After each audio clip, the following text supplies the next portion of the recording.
Liliko na dito sa Cathedral Falls. Parang sinadyang lagyan. Ngayong araw ay puntahan ko ang Cathedral Falls sa Kapatagan, Lanao del Norte. Malapit lang, nasa 31 kilometers mula sa amin.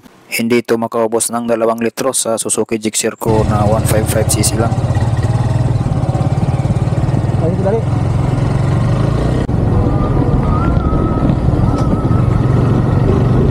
Tagulan kaya sira na naman ang aming kalsada.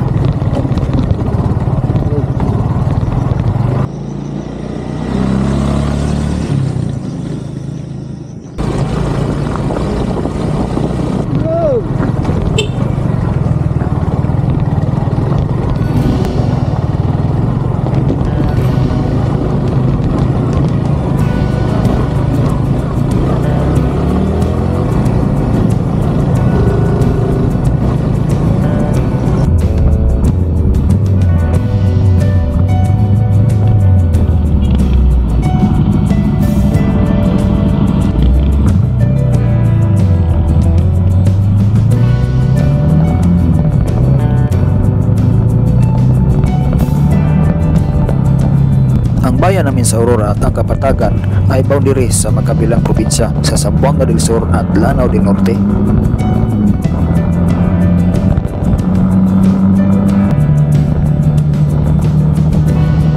Maganda talaga ang kalsada tingnan pag maraming puno sa gilid.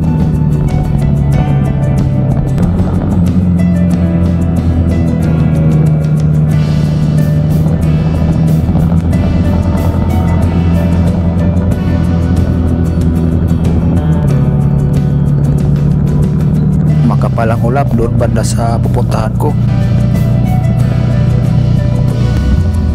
Ito ang checkpoint sa unang barangay ng Kapatagan.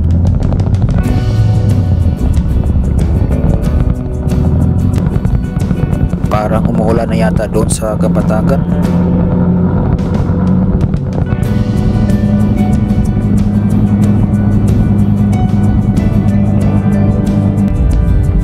Intersection Road papuntang bayan ng Sultan Aga de Mapuro sa kanan.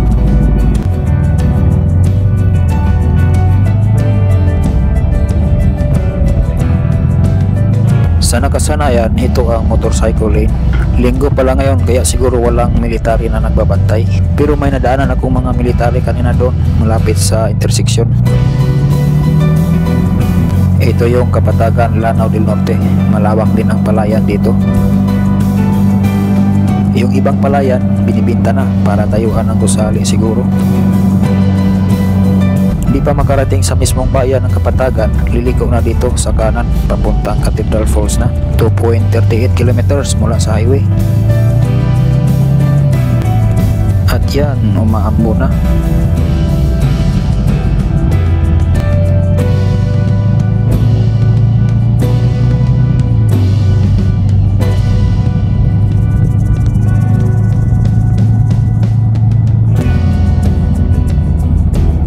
Meron din palang swimming pool dito. Sa kalsada pa lang, kita na ang Cathedral Falls. Ang kagandahan dito sa Cathedral Falls ay makikita mo kaagad. Di tulad ng ibang waterfalls na kailangan pang puntahan at suungin ang mahirap na daan. Yun nga lang, mabilis umabo ang tubig nito sa tag-ulan dahil duman pa ang sapa nito sa mga sakahan na nagdulot ng soil erosion.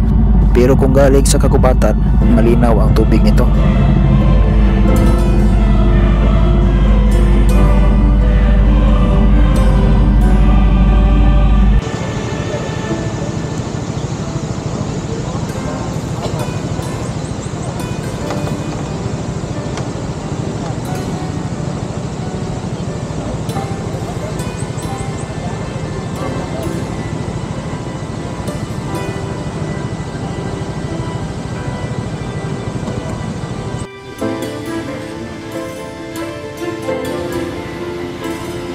Nasa 35 feet daw ang taas ng waterfall na ito. Kakaiba ang rock formation ng waterfall na ito, parang konkretong poste na kwadrado na pinagtagpi-tagpi.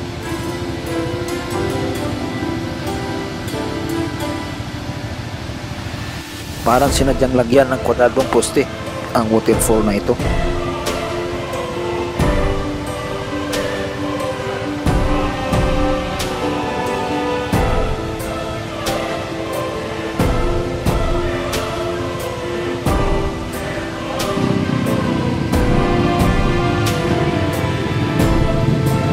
Sige nga, tingnan ko ang talas ng mata mo.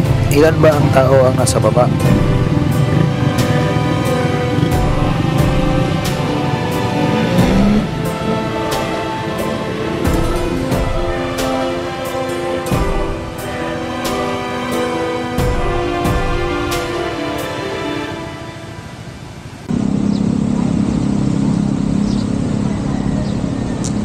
Wala akong photographer o cameraman. Buti na lang meron akong 360 na camera. Kaya kahit sa anggulo, kuha pa rin.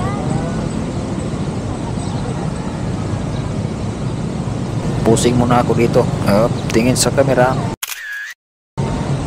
Pagkatapos masilayan ang ganda ng Cathedral Falls, uwi na.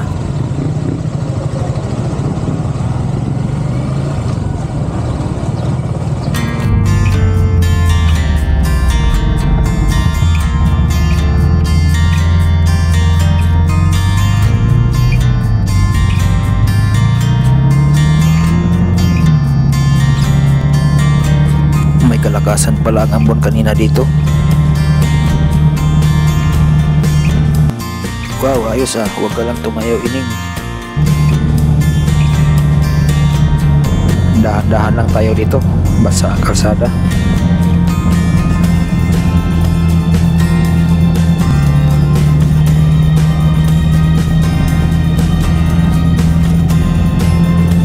Dito banda hindi na umabot ang ambon.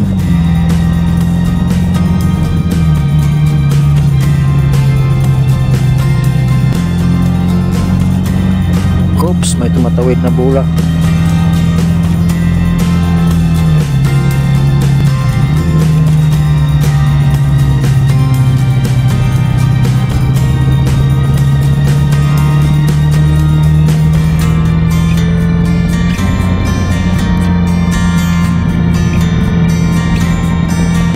Alright, dito na ako sa bayan namin.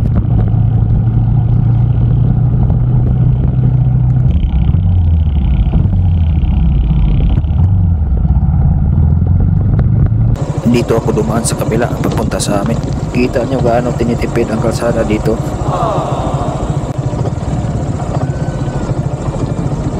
Samantalang ang mga kurakot ay pinagkakasino lang ang pira ng bayan. Ito ay 14 kilometers farm to market road. Dinig ko nasa 32 milyon ang budget para sa concreting ng farm to market road na ito. Samantalang may isa na nagsusugal sa kasino na natalo ng 435 million pesos. Akalain nyo yun? Kahit ang buta lang ng 435 million ay matatapos na itong farm to market road namin. Okay, hanggang dito na lang. Dito na ako sa bakura namin.